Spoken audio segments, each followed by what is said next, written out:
नमस्कार, आप देख रहे हैं अनंत ज्ञान और मैं नेहा। तो आइए शुरुआत करते हैं दिन भर की बड़ी अपडेट्स के साथ। नीट यूजी 2026 विवाद के बीच बड़ी खबर सामने आई है। केंद्रीय शिक्षा मंत्री धर्मेंद्र प्रधान ने अपने पद से इस्तीफा दे दिया है। उन्होंने सोशल मीडिया प्लेटफॉर्म एक्स पर लिखा है कि देश के युवाओं की भावनाओं, आकांक्षाओं और न्यायोचित अपेक्षाओं का सम्मान करते हुए उन्होंने प्रधानमंत्री नरेंद्र मोदी को अपना त्याग पत्र सौंप दिया है। धर्मेंद्र प्रधान ने कहा है कि नीट परीक्षा में हुई अनियमितताओं के बाद सरकार ने सीबीआई जांच कराई, परीक्षा रद्द की और दोबारा सफलतापूर्वक आयोजित की। साथ ही अगले वर्ष से परीक्षा को सीबीटी मोड में कराने का फैसला भी लिया गया है। उन्होंने कहा है कि फैसला किसी व्यक्तिगत प्रतिष्ठा का नहीं है, बल्कि देश के युवाओं के भविष्य और लोकतंत्र में उनके विश्वास को सर्वोच्च प्राथमिकता देने के लिए लिया गया है। हिमाचल सरकार ने भांग की खेती और इससे जुड़े कारोबार को लेकर नए नियम जारी कर दिए हैं। अब खेती करने वाले किसानों, संस्थाओं और स्वयं सहायता समूहों को लाइसेंस लेना अनिवार्य होगा। भांग की भंडारण, परिवहन और उत्पाद निर्माण के लिए अलग अलग लाइसेंस और परमिट की व्यवस्था की गई है। विनिर्माण इकाई के लिए 5 लाख रुपए प्रतिभूति राशि और न्यूनतम 100 करोड़ रुपए निवेश की शर्त रखी गई है। नए नियमों के तहत कच्चे माल पर 10 रुपए प्रति किलोग्राम शुल्क, तैयार उत्पादों पर 15% उत्पादन शुल्क और 3% उपकर लगाया जाएगा। रिकॉर्ड में गड़बड़ी या नियमों के उल्लंघन पर 20,000 से 50,000 रुपए तक का जुर्माना प्रावधान किया गया है। सरकार का उद्देश्य भांग से जुड़ी गतिविधियों को कानूनी, नियंत्रित और पारदर्शी व्यवस्था के तहत संचालित करना है।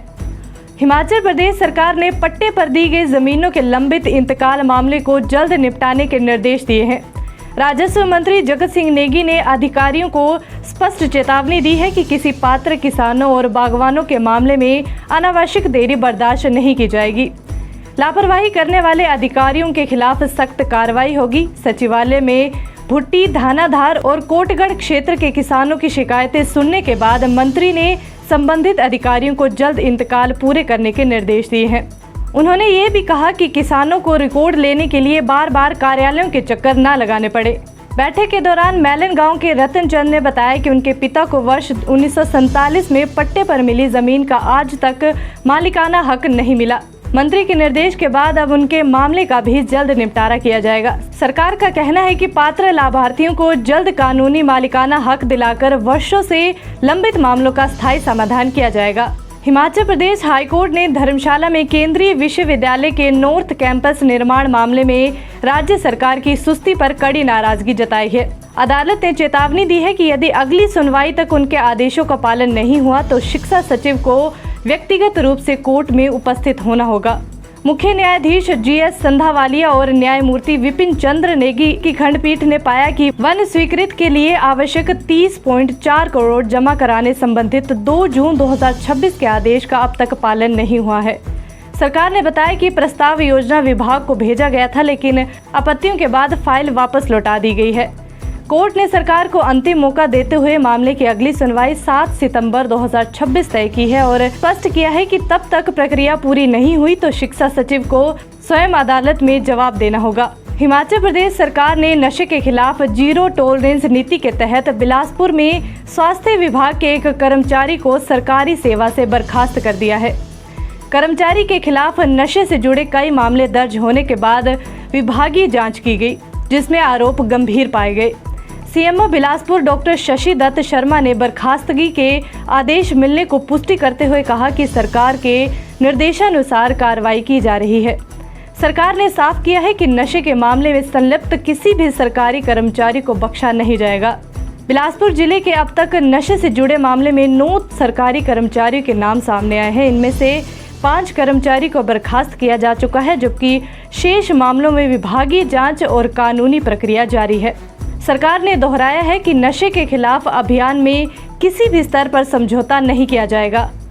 हिमाचल प्रदेश हाईकोर्ट ने वर्ष 2010 में नियुक्त डीम्ड अनुबंध लेक्चररों के नियमितीकरण से जुड़े एकल पीठ के फैसले के अमल पर अंतरिम रोक लगा दी है। अदालत ने वर्ष 2004 में पैरा नीति के तहत नियुक्त CNV अनुबंध कर्मचारियों की अपील स्वीकार करते हुए सरकार और अन्य पक्षों को 4 सप्ताह में जवाब दाखिल करने के निर्देश दिए हैं। मामला वर्ष 2004 और 2010 बैच के शिक्षकों की वरिष्ठता से जुड़ा है। वहीं हाईकोर्ट ने सड़क निर्माण के अलाइनमेंट को चुनौती देने वाली जनहित याचिका को खारिज कर दिया है। अदालत ने कहा है कि जनहित याचिका में निजी हितों के लिए कोई जगह नहीं है और तकनीकी मामलों में विशेषज्ञों की राय में हस्तक्षेप नहीं किया जा सकता। कोर्ट ने नए सड़क मार्ग को अधिक सुरक्षित और उपयुक्त मानते हुए याचिका खारिज कर दी है।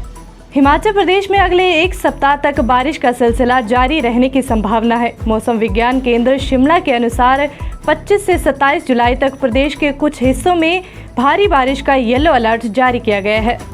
वहीं 28 से 30 जुलाई के दौरान कई क्षेत्रों में भारी से बहुत भारी बारिश को लेकर ऑरेंज अलर्ट रहेगा।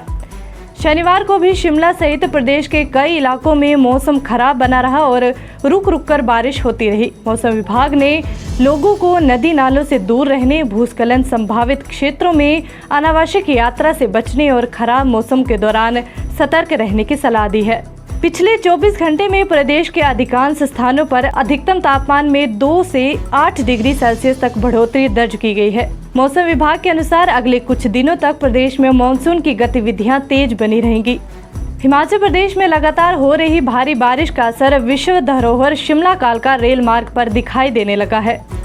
खराब मौसम, ट्रैक पर बार बार हो रही भूस्खलन और यात्रियों की घटती संख्या को देखते हुए रेलवे ने 5 अगस्त तक 2 ट्रेनों का संचालन अस्थायी रूप से रद्द कर दिया है। इस संबंध में रेलवे प्रशासन ने संबंधित अधिकारियों को आवश्यक निर्देश जारी कर दिए हैं। हालांकि अन्य नियमित ट्रेनें अपने निर्धारित समय के अनुसार संचालित होती रहेंगी। रेलवे अधिकारियों के अनुसार मॉनसून के दौरान इस रेल खंड पर कई स्थानों पर भूस्खलन और मलबा आने की घटनाओं से ट्रेन संचालन प्रभावित हुआ है। पहाड़ी क्षेत्रों में लगातार बारिश के दौरान पेड़ गिरने और ट्रैक पर मलबा आने का खतरा भी बना रहता है। रेलवे ने बताया कि मौसम सामान्य होने और यात्रियों की संख्या बढ़ने के बाद स्थिति की समीक्षा की जाएगी। यात्रियों से यात्रा से पहले अपनी ट्रेन की स्थिति की जानकारी लेकर ही सफर करने की अपील की है।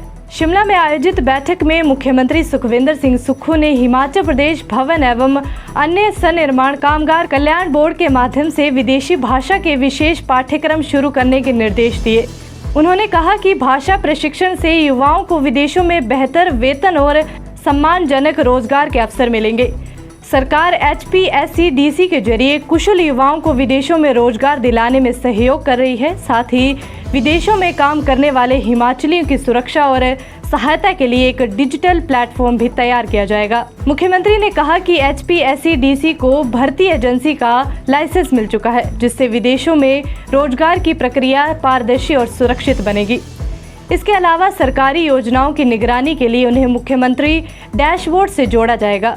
हिमाचल के मुख्यमंत्री सुखविंदर सिंह सुक्खू ने विदेशी मेडिकल कॉलेजों से MBBS कर चुके और कोविड-19 के दौरान ऑनलाइन पढ़ाई करने वाले पात्र छात्रों को बड़ी राहत दी है।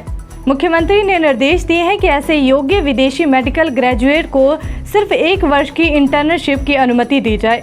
अब तक समान परिस्थितियों में कुछ छात्रों के 1 साल और कुछ को 2 साल की इंटर्नशिप करनी पड़ रही है, जिससे असमंजस की स्थिति बनी हुई थी। मुख्यमंत्री ने स्वास्थ्य विभाग को आवश्यक औपचारिकताएं जल्द पूरी कर आदेश जारी करने के निर्देश दिए हैं, ताकि प्रभावित छात्र बिना देरी अपनी इंटर्नशिप शुरू कर सके। इस फैसले से सैकड़ों छात्रों को राहत मिलेगी और उनका मेडिकल करियर बिना अनावश्यक बाधाओं के आगे बढ़ सकेगा। तो ये थी दिन भर की बड़ी अपडेट्स और जानकारी के लिए जुड़े रहिए अनंत ज्ञान के साथ।